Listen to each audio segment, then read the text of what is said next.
Bonjour à tous, c'est Claire et bienvenue dans cette découverte de l'oracle de l'esprit animal sauvage et inconnu. Donc c'est une traduction du Wild Unknown Oracle, je crois qu'il s'appelle comme ça, que j'ai en auto-publié. Donc moi je le connais en auto-publié, donc j'ai juste la boîte et un tout petit feuillet. Et je vais le découvrir avec vous. Sous forme de mass market, donc qui est d'abord sorti en anglais et là qui vient d'être traduit, avec un livre un peu plus conséquent. Donc vous voyez, on a un bandeau qui est tout brillant, qui est super joli. Alors, inspiré de créatures réelles et mythiques, cet oracle est une œuvre d'art qui explore les mystères du monde naturel et du règne animal. Les cartes mettent en scène les puissants archétypes d'animaux des forêts, des ruisseaux, des déserts, des champs et du ciel. Célébrez la sagesse cachée des êtres qui habitent notre monde et au-delà, et découvrez comment, grâce à leur guidance, nous sommes tous connectés dans le grand mystère de la vie. Voilà. Donc, on a la même présentation que pour le tarot, donc avec un bandeau et autour d'une boîte. Voilà, une boîte qui est super jolie, hein, qu'on peut vraiment. Alors c'est pour le coup qu'on peut vraiment la réutiliser pour faire autre chose, hein, pour y mettre des pierres ou voilà, on a quelque chose de très très joli. Un petit texte. Puissiez-vous toujours être sur le chemin de votre quête intérieure. On a le livre, alors là j'ai hâte de le découvrir. Et puis on a le jeu dans une boîte. Voilà, donc on a une très très jolie présentation. Regardez la boîte comme elle est belle. Donc c'est une présentation qui ressemble beaucoup à la présentation auto-publiée. 2 pattes, 4 pattes, des écailles ou de la fourrure, que notre esprit reste ouvert et nos ailes de grande envergure.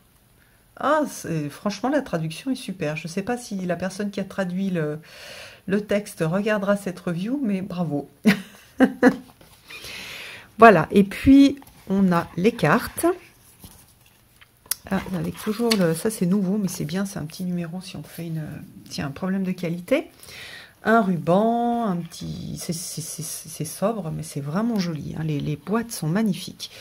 Et puis les cartes qui ont une texture que j'aime beaucoup, qui sont pas trop épaisses. Et ça, j'aime bien parce que ça permet de plus facilement les mélanger. Et alors, on regardera... Ah oui, ouais. Donc, il est vraiment identique à la version auto-publiée. Alors, le livre... Donc j'avoue que je vous montrerai après les cartes. Hein. Je suis super contente de découvrir le livre que je ne connais pas du tout. Alors,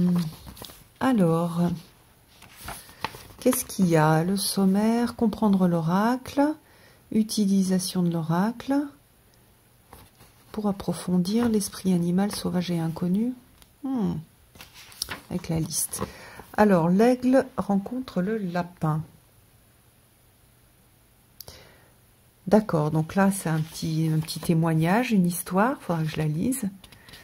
Pourquoi est-ce qu'il est marqué aigle sur ton blouson? Est-ce que c'est une signification particulière? D'accord, donc, bon, sympa.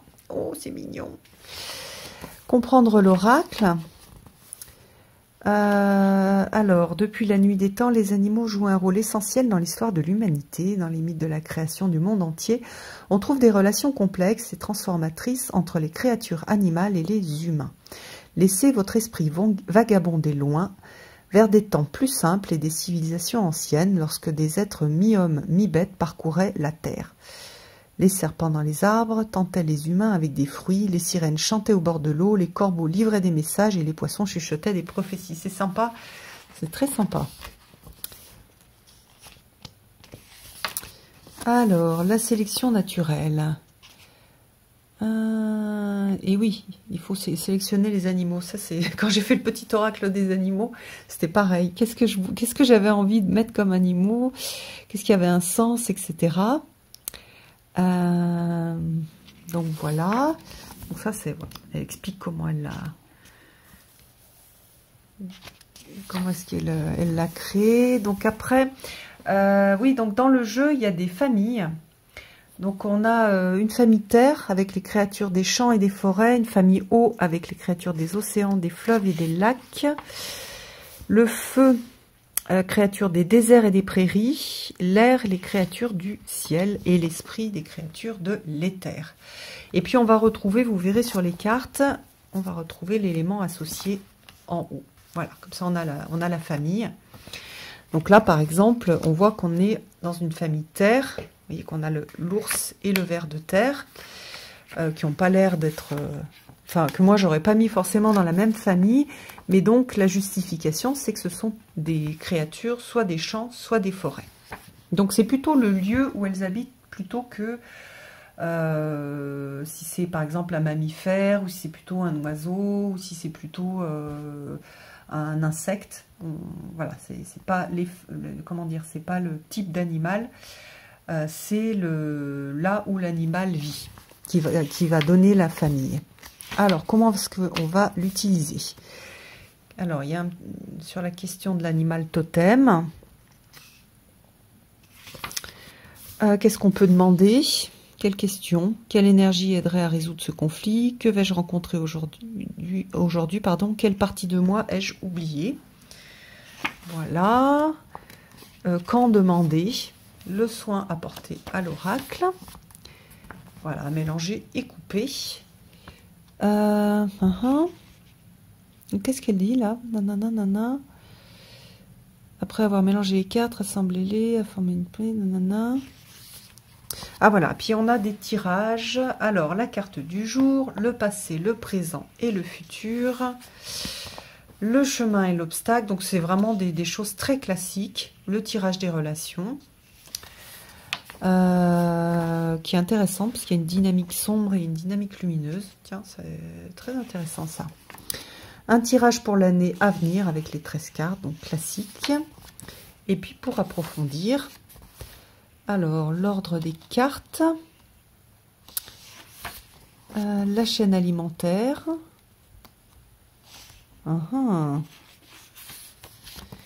les prédateurs du sommet,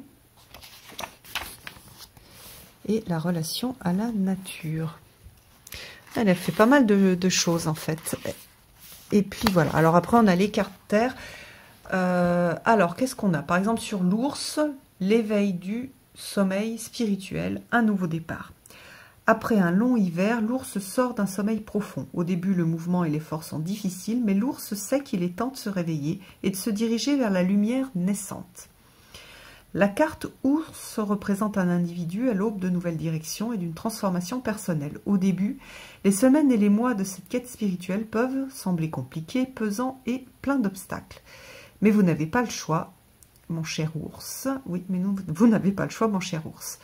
L'hiver s'évanouit, la chaleur du printemps émerge et votre transformation commence. Et on a 3 types de significations. Soit on est équilibré, donc l'ours il apporte de la force intérieure, un désir de grandir. Soit c'est déséquilibré, donc on va se mettre en retrait, on va avoir une sorte de léthargie, de lourdeur. Et pour trouver l'équilibre, il va falloir se mettre en mouvement et en exercice. D'accord. Ok, elle l'a présenté comme ça. Ok. Intéressant. Donc vous pouvez suivre sa façon de voir les animaux, mais si vous avez l'habitude de travailler avec les animaux et que les cartes vous plaisent, vous pouvez juste utiliser les cartes pour vous indiquer l'animal qui vous accompagne, par exemple, sans forcément utiliser les significations. Les significations, c'est une vision personnelle et c'est un aspect de l'animal, mais bien sûr, les animaux portent en eux plein de significations différentes et ils ont plein d'aspects. C'est comme les personnes, d'ailleurs, on n'est pas juste monolithique avec juste un trait de personnalité, on en a plein, mais les animaux, c'est exactement la même chose. Donc, ce que j'aime bien, c'est qu'elle explique le lien, en fait, entre la signification et l'animal. Pourquoi elle a utilisé cette signification. Et puis voilà. Ah, attendez. Qu'est-ce qu'on a?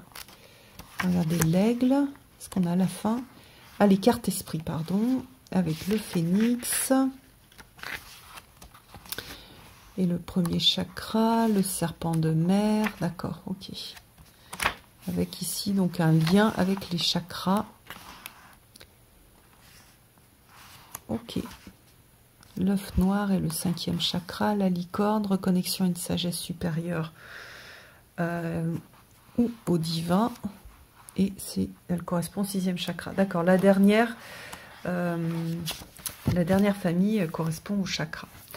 Donc voilà, on a un livre avec pas mal de choses à l'intérieur qui, je trouve, sont très intéressantes.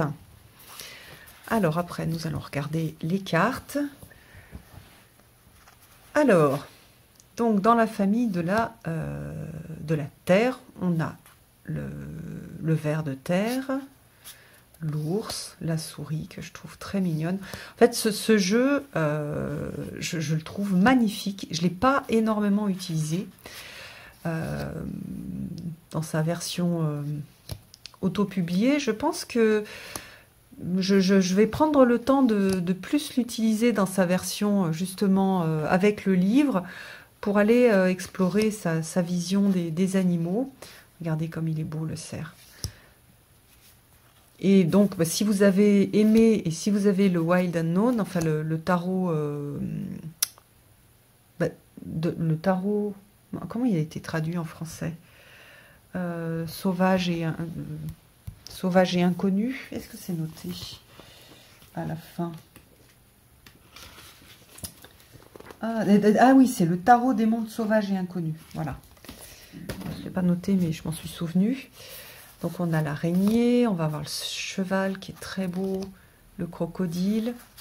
Donc on a des animaux en fait qui vivent un petit peu partout, partout dans le monde. Hein. Les toiles de mer, la pieuvre, le castor, l'huître. J'aime beaucoup la sagesse de l'huître. Je vous en avais parlé déjà dans une autre présentation de jeu. Je trouve très intéressant. La tortue, la grenouille. C'est vraiment magnifique ce qu'elle fait. D'ailleurs, j'ai pas son... Elle a un jeu qu'elle a fait sur la psychologie. Je ne sais pas s'il va sortir en français. J'ai hésité à le prendre en anglais. S'il sort en français, je verrai si je peux l'avoir en service presse pour vous le demander, parce qu'il est aussi très joli, mais elle a fait un travail un peu particulier. Elle fait du collage aussi dessus. Donc, voilà. Mais j'aime bien aussi parce qu'elle... En fait, elle partage vraiment son travail personnel à travers les cartes. C'est pas juste une illustratrice, c'est aussi quelqu'un qui réfléchit en fait et qui fait tout un travail qui est mystique en fait à travers les cartes mystiques ou de développement personnel. Et ça se ressent dans ses livres d'accompagnement et je trouve que du coup ça apporte quelque chose d'intéressant. Le guépard est très beau, le tigre aussi. L'énergie du cobra. Donc là, je parlais, mais vous avez vu, on est passé dans d'autres familles. Le zèbre, le lion, l'éléphant. Là, on est dans le feu. Alors, dans l'air, on a le papillon de nuit. Donc, vous voyez, là, on a un insecte. On a une chauve-souris. On a la luciole, j'adore en fait, qui est la luciole. En plus, j'adore cette carte, elle est vraiment mignonne. L'abeille, le colibri, le vautour, la corneille. Est-ce que c'est pas juste magnifique et puissant à la fois? La chouette, la libellule, le rossignol, le paon,